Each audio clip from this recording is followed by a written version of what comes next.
Good day sa inyo mga tropa. Tagal-tagal nating hindi nagkita. So ito guys, no, meron tayong dagdag na accessories na ilalagay. Ito yung sa natin speedometer cable.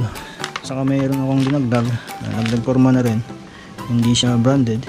Nabili ko lang siya ng 235. Tapos itong speedometer cable natin, mura lang din to, pero mas maganda, genuine parts. Kung wala kaninang available na genuine parts, parang pahirapan pa bumili kasi linggo ngayon hindi bukas yung mga motor central dito sa malapit sa atin, no? So ngayon guys, check natin, hindi na kasi pumapalo yung speedometer natin pag umiikot yung gulong. Try kong ikutin. So, umiikot yung gulong, hindi umaangat. So try ko na din i-check ito. Nakita ko ang problema itong kable nya. So naputol na siya. So try kong babaklasin natin ito guys para makita nyo kung ano yung sira. So gamit lang tayo ng 17 na socket wrench. Mas maganda gumamit ko ng socket wrench guys kaysa yung open wrench, kasi ito yung nut natin na mabilis na mabilog. Patan na natin.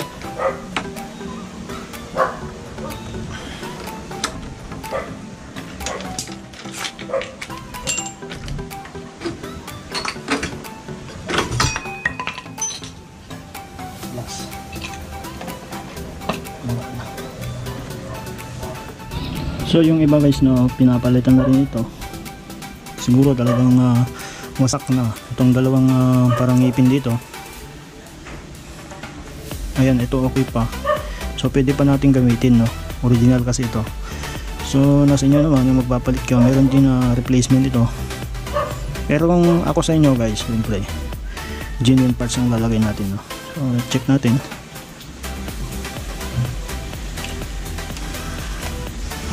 Ayan. Ito guys, ayan, putol na. Ayan, naputol na guys. So yung root cause nito guys, yung dahilan bakit siguro naputol, gaway nasira yung bearing ng mags natin. So nung galing tayo ng probinsya, hindi ko napansin, umaalog na pala to. So ilang araw din tumatakbo, medyo malala ng laman ko, kaya siguro ito na dali. Ito naman okay pa. So pag inikot nyo naman yan guys, sasama yung pinaka gear na dun sa loob, means okay pa. Yan. So ito talaga totally na naputol. So kailangan natin magbaklas. Kailangan natin baklasin to. Yan. Nilagay ko ng alit, tinanggal ko na yung natin, fog natin, yung ginamit ko papuntang Bicol. Hindi siya ganun kaliwanag, no? So mas maganda magdagdag pa kayo ng kahit dalawang fog dito.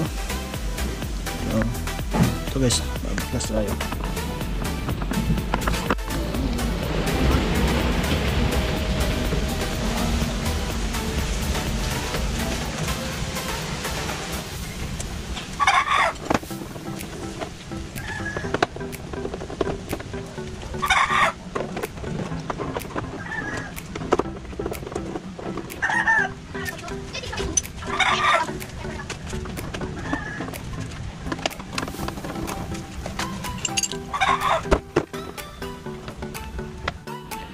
Dagdag ko lang guys, no, ito kung mapapansin nyo, meron siyang adhesive, no, kasi dyan. So napagtripan ko, ayan, kita nyo ba guys? So bumili ako ng dalawa. Meron to sa Shopee, no, Shopee ko nabili to. So legit naman siya. Dumating naman sa pangatlong araw. Yung ginawa ko, binutas ko to. Kung napanood yung pinakahuling vlog natin, dito nakalagay yan. So tinanggal ko yung bahay nito, saka ko dito inilagay. Ayos naman, oh.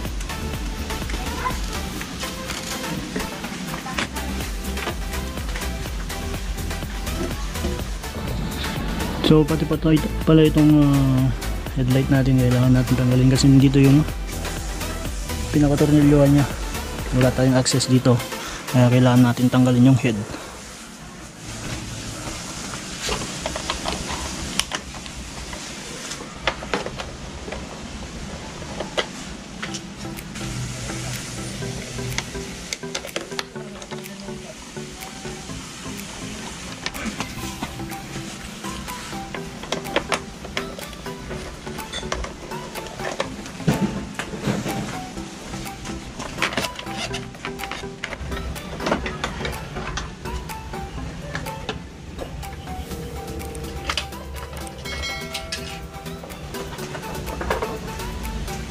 So ito na guys, no? Sana malinaw, no, sa camera. Ayan. Kailangan natin tanggalin to. Kinakamay lang, oh. Lumuwag na siguro. Mabilis lang naman tanggalin guys. Yung pagtanggal lang ng flarings ang mahirap.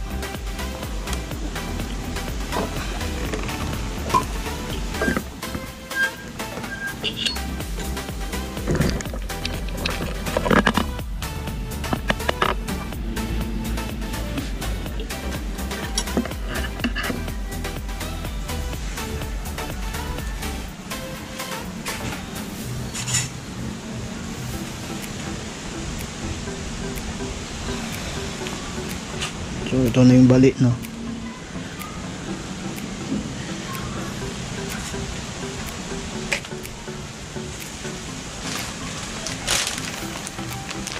Ito natin ito.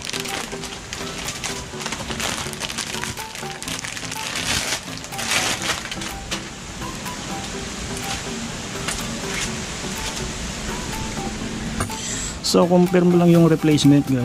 Malambot siya, compare mo doon. Compare mo sa original. So mas maganda guys ang ilagay natin dito brasa, kasi talagang naikot to. Pag langis kasi pwede siyang matuyo, no? Hindi katulad ng grasa.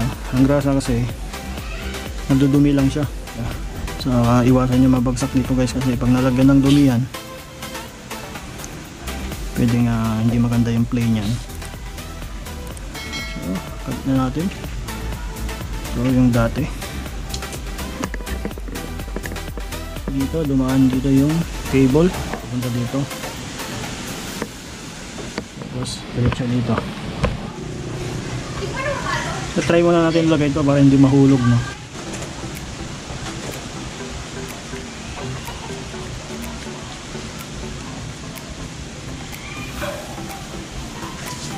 Okay. So natin diretso dito.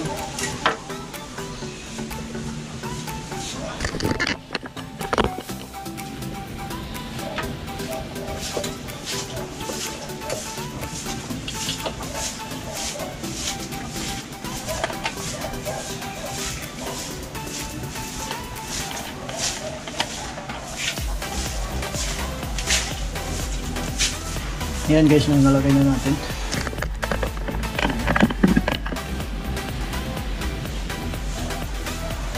So hindi kailangan maigpit to guys, no? Kanina kasi parang kamay ko lang nagpaluwag. Ngayon okay na yan, kasi baka sumama pa to, baka mabali. So saktong higpit lang.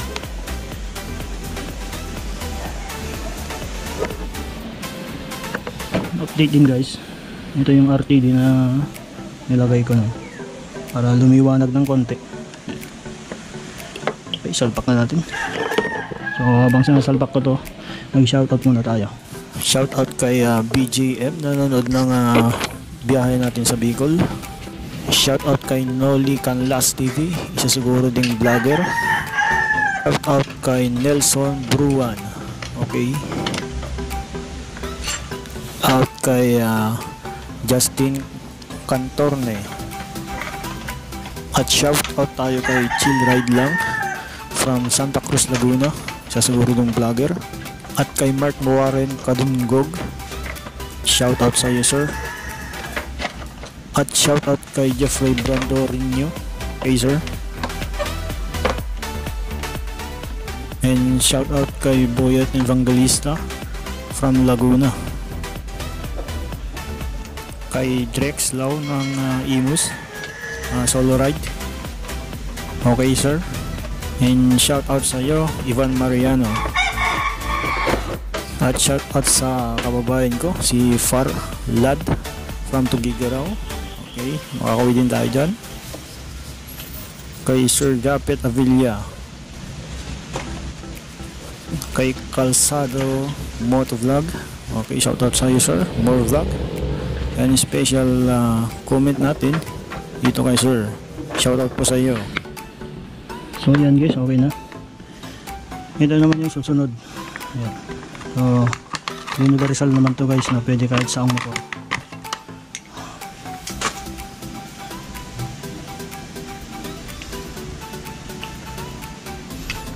Aluminum naman siya guys, no. Ang hindi lang maganda dito, kakalawangin to. Ay, lagyan na natin ng langis. Ayan.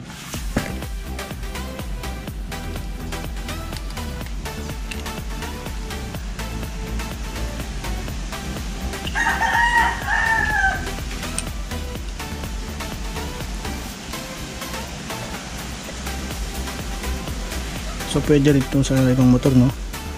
Try natin dun sa kabila. Dito kay Raider, pwede lang siya. So pag nagsawa ako, ilalagay ko dito.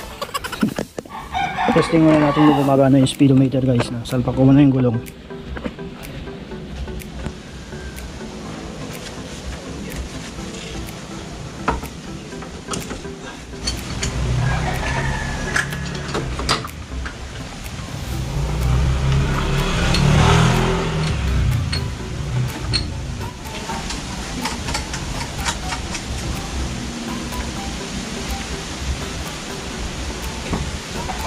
Okay guys, ikutin natin. Okay.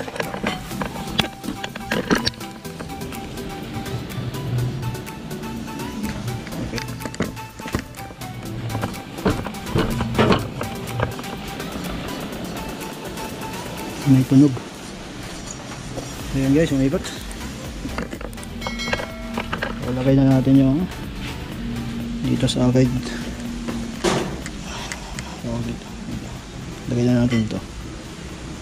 Ayun guys, na binawasan ko kasi may nakausling na plastic dito, binutas ko na. Dapat kasi ito sakto, dapat lumapat siya ng ganun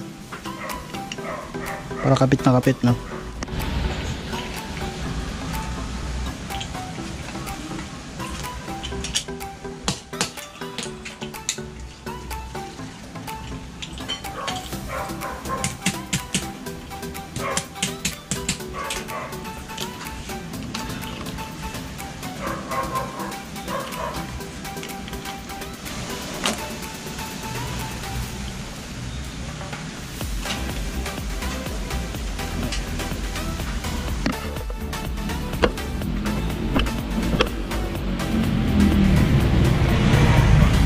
Okay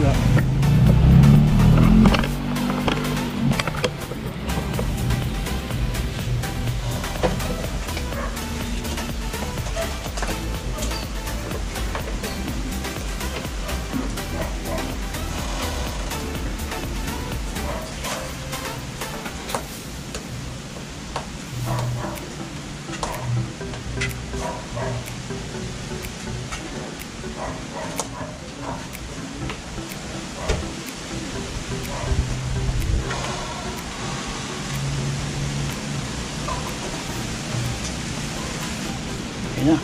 Alright guys, no? Ito nga, unang-una sa lahat, maraming salamat sa mga patuloy na suporta sa inyo. So thumbs up sa inyo. So sana patuloy kayong mga sumuporta sa channel ito. Yung mga bago dyan, subscribe kayo guys. Sa mga hindi pa nakasubscribe dyan, so meron pa tayong mga susunod na video. So sa ngayon guys, sa malang panahon, lakas ng hangin dito, so halos hindi kami makalabas, saka may trabaho tayo guys, no. Pero pag nawala na yung 14 days quarantine sa probinsya, pwede na tayong umuwi. Okay guys, dito na.